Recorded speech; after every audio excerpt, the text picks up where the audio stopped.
Ladies and gentlemen of the jury, it is me. Hello. This week we're going to take a look at some light stands. Light stands, you may ask. I have been working with lights for more than 10 years. So that means I can offer a qualified opinion on the subject matter. I can. It's noon, so don't judge me. When I think of the perfect light stand, I think of a C-stand. It's strong, it's versatile, you can do pretty much everything you need to do. And they are so sturdy. You can do so much. It's like the Swiss Army knife of light stands. If you were to buy a C-stand in Norway, retail price, you would have to pay upwards towards $250, maybe $300 for a full kit. The stand and the arm and the hardware.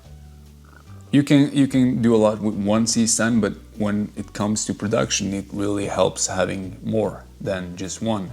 I did some research, and for the first time in a long time, I went for something that wasn't recommended by Caleb Pike. I really trust that man's opinion, and so far he has not been wrong. The monitor I'm using, that was recommended by him. The lights, the LEDs, was also recommended by him. The list goes on and on. A very wise man when it comes to equipment. So, I looked on eBay and I found this Neewer product. I bought it from UK. It took less than a week to get here. Now, I'm actually as excited as you are, because this is also an unboxing. 3 of these came in the mail, and they are, I would say, someplace 2 or 3 kilograms, maybe 2.5. Yes, seems quite sturdy. Stainless steel, I like that. Oh, it's not the thickest gauge tubing, but it doesn't matter. This is not a C-stand, it's not.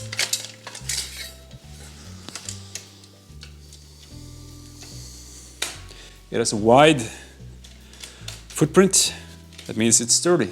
I didn't buy this for holding extremely heavy items. I bought this for modifiers and some lights.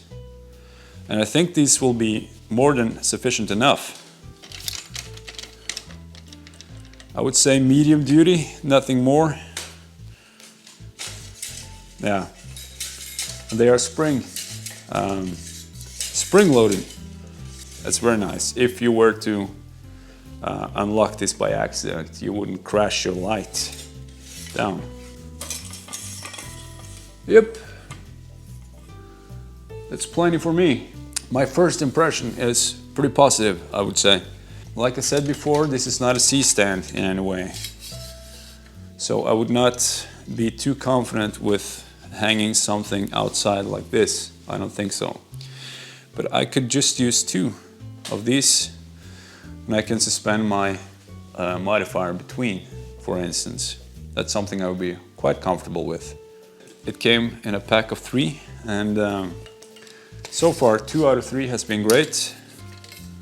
It's always important to check every one.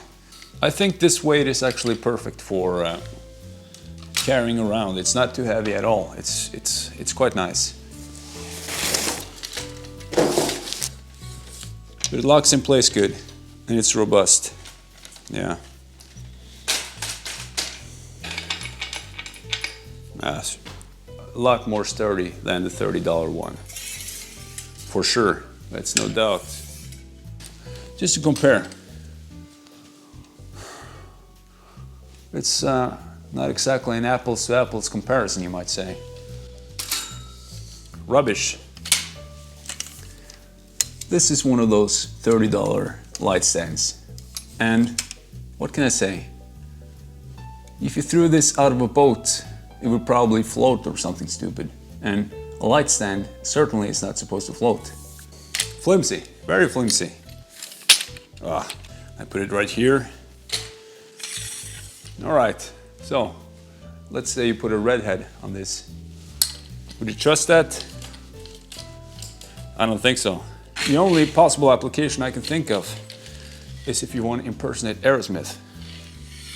Is it worth $30? No. For a very low price, you get something pretty sturdy and pretty good. Now, that's a set screw. That means if something goes wrong, you can adjust and fix, I guess. I like the fact that it's stainless steel and not the aluminum. I think this has a little more weight and it's a little more stable, I think. That's my opinion. Still, they are light enough so you can throw them in a bag. And that would not be a light bag, that would be a dedicated bag for this. You can't, these are too big to go in a light bag, practically. You can also get a C-stand for slightly more on eBay, a Neewer C-stand. And that's probably a pretty sufficient stand, but you will only get one. If you compare this to a C-stand, you will of course notice the limitations. But when you work in the film industry, it's mostly about putting out fires and finding solutions. If something is limiting in some way, you have to think of other solutions, and that spikes your creativity. Now, would I recommend these light stands? Yes, I would.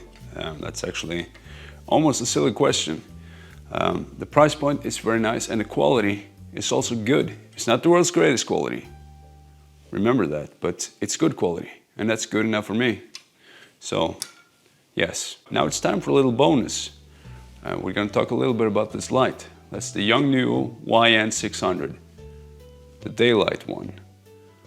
It has a set color temperature of 5600, actually 5500, and a pretty decent CRI of 93 or 95. Now this is another one of those Caleb Pike recommendations. I found this in the LED lights from a $50 to $100 range, and this was the brightest one, and it was also one without any magenta shifts. It comes with a remote control, and it does the basics, off and on. It also does dimming, and you can set on the fixture itself, you can select coarse or fine. Fine would be incrementally, 1 by 1, and coarse would be 10 by 10. 10, 20, 30, 40, 50, and the list goes on forever, baby. Actually, it doesn't. It stops at 100. This is 10%. That's 20, and as you can see, that's more than enough for this room. That's actually a little too much. So this would be 30%. You see, 30%. That means you can actually have this light on 10% for a lot of different applications. And I kid you not, if you have a camera that's sensitive to light, like the A7S I'm shooting on, you will find yourself using the lower end of these lights a lot. It takes 2 MPF batteries in the back, and you can go forever. It's time to introduce a second layer of diffusion, I think, because this is starting to feel a lot like staring directly into the sun. That's really bright, really bright. Many people are complaining about the fan noise it makes. I'm not one of those people. If you call that sweet, gentle fan a problem, someone should open up a can of whoop-ass on your face. Of course not me, I don't believe in violence. That's my ventilation system.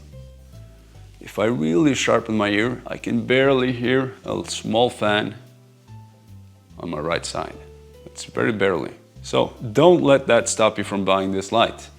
I'm telling you, $100 you get this wonderful light, and you can buy this softbox for $10 and you get this lovely soft light. Of course, this softbox has its limitations. What can I say? It's crooked and it's kind of flimsy, but it does the job. I wouldn't hesitate bringing this on let's say a client shoot.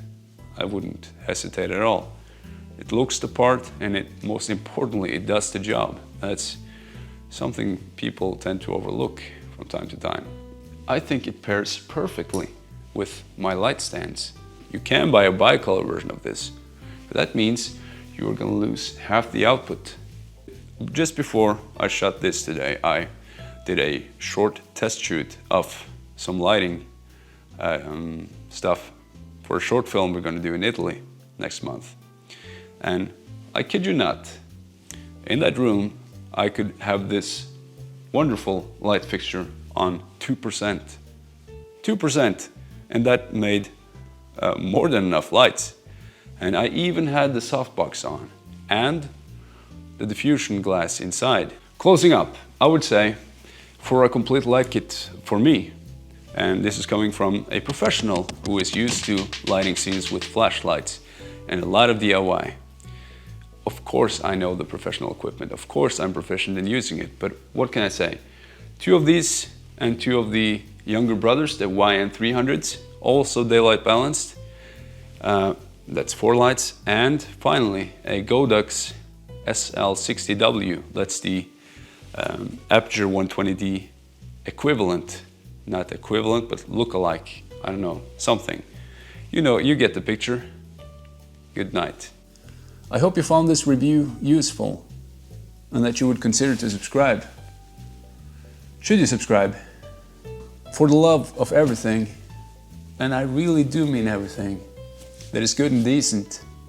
Yes, you should, my friend. You should subscribe.